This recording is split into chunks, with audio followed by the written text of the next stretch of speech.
We've been playing with PWM quite a lot, and we've seen LEDs brightening and dimming and all of that. But let's have a look now at some of the waveforms and to try and see actually what's happening on the pin. So Atmel has developed something called the data visualizer.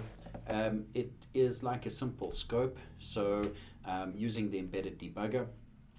And a warning for what we are doing. In the next video, I'll show you how to set up the X-Plane Mini at 3.3 volts. It's what I've done in this video. That comes up next.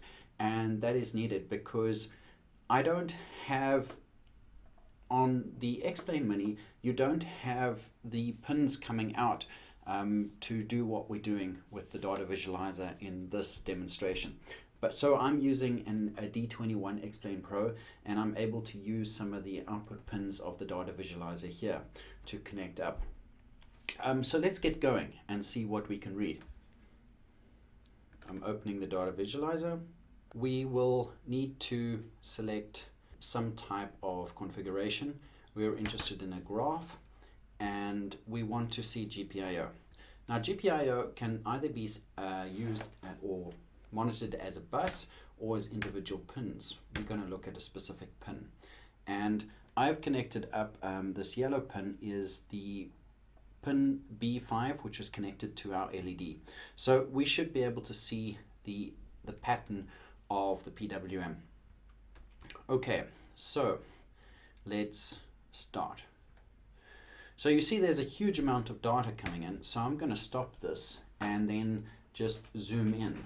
So I'm just scrolling with my mouse wheel to zoom in, and you can now see that the pulse width modulation gradually increasing and until eventually it overflows and then starts again from scratch.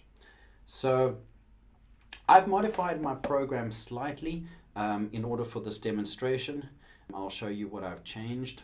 All we were doing in the compare vector B was just turning our LED off, and then we were every millisecond we were coming back to updated PWM duty cycle. If I was waiting for a millisecond here, I would be scrolling and scrolling for a long time without seeing any definitive change in the PWM. So what I've done is I've incremented my duty cycle 5 times every time I've just turned my LED off. That is what you're seeing here. So remember that we set the PWM frequency up at 10 kilohertz. So if I show cursors here, I'm able to align those with the graph, and